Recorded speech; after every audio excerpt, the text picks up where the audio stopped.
Hello, my name is Mick Bean and this is a story that I wrote a number of years ago when I was a teaching assistant in a special needs school.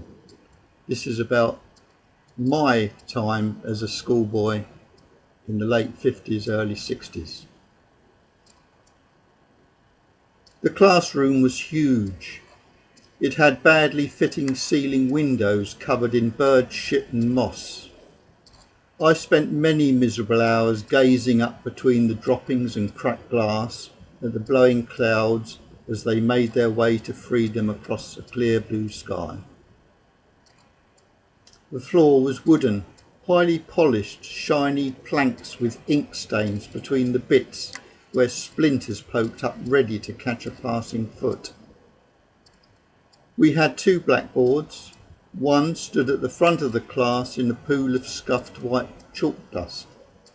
The smaller one leaned against the wall with a list of boys' names alongside allotted jobs. By far the worst job was milk monitor. In the winter we would have to go out into the snow and collect the freezing milk crates from the playground and pile them up in the unheated corridor. At morning break time we were expected to hand out the freezing glass bottles to each and every pupil in the school. After everyone had replaced their empty bottles into the crate, the monitor's trip back to the now ice rink of the playground would begin. I was milk monitor twice and I hated it. We all did. The best job was bell monitor. Bell monitor only fell to the teacher's favourite pupils, so only a select few were ever chosen. To view the school from outside, you would see a brickwork structure sticking out of the roof with gargoyles on each corner. Hidden behind the ugly stone faces lived a bell and a rope which hung down into the classroom. Each day the bell would ring to let the pupils know that the school day was about to start. At playtimes and dinner times, the bell rope would be pulled by the teacher's favourite pets.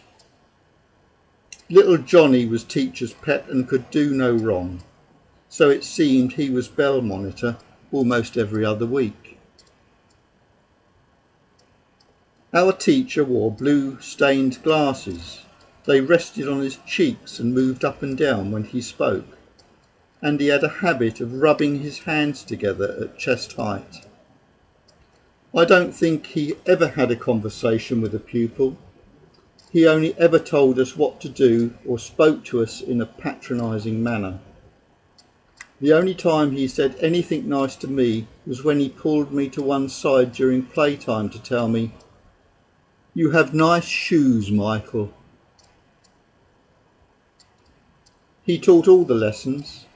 His favourite was maths, so no matter what the lesson started off as, it always ended up in a maths lesson. He had a new, unique way of making you remember your maths problems. He would stand next to you, holding your ear between his finger and his thumb, and ask a question like, "What is 5 times 7, boy?" If you were unable to supply the right answer, he would twist your ear and then ask again. I, along with the majority of my mates, would end up with red and burning ears.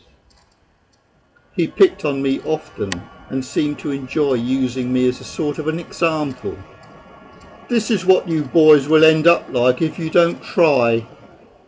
Each encounter ended with a slap on the head or a twisted ear.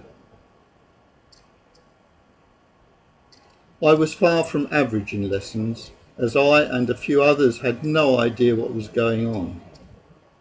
All the teachers at school at some time or other had given me a hard time.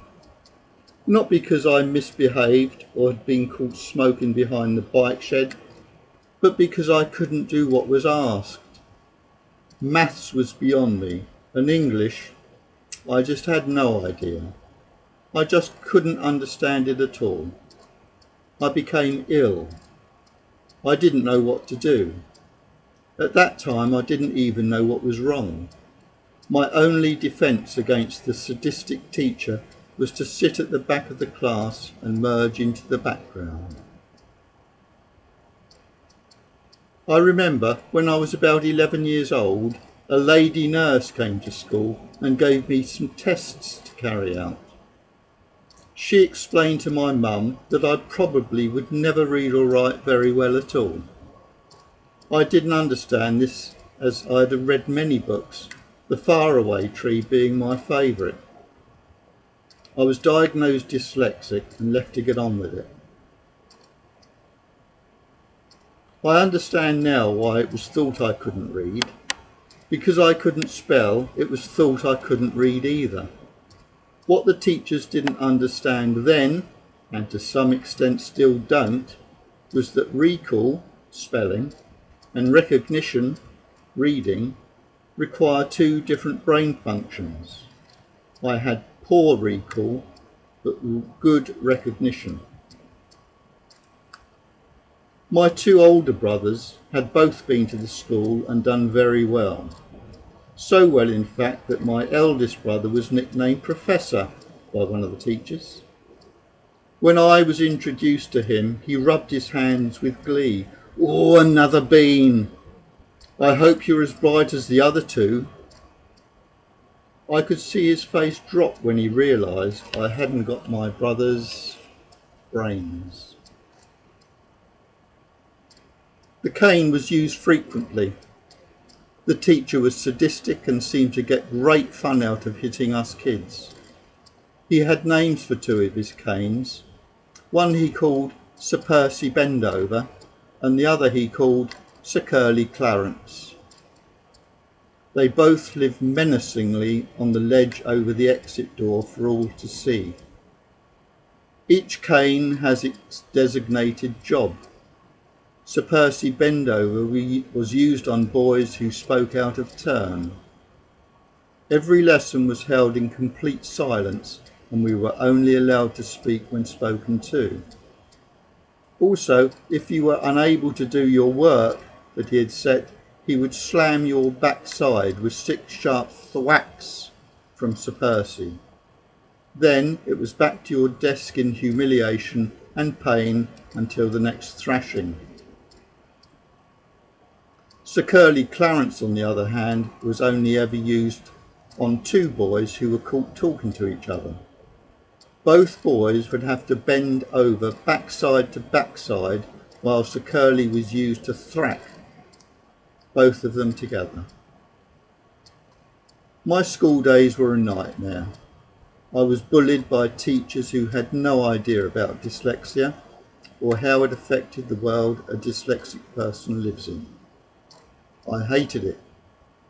All day spent in terror of being picked on and, like some others, most nights crying into my pillow because we couldn't do our tables or understand our maths. And knowing full well that an ear twisting awaited us the next day, or Sir Percy Bendover if we spoke to each other. Bullying has always been and always will be a problem. I now work in a special needs school and I'm fortunate that I'm in a position to help and understand the quiet pupil who sits at the back of the class, wondering what the hell was going on. There are still a few teachers who seem unable to appreciate that some people think in different ways, and that what is so very obvious to one person is a struggle for another to understand at all.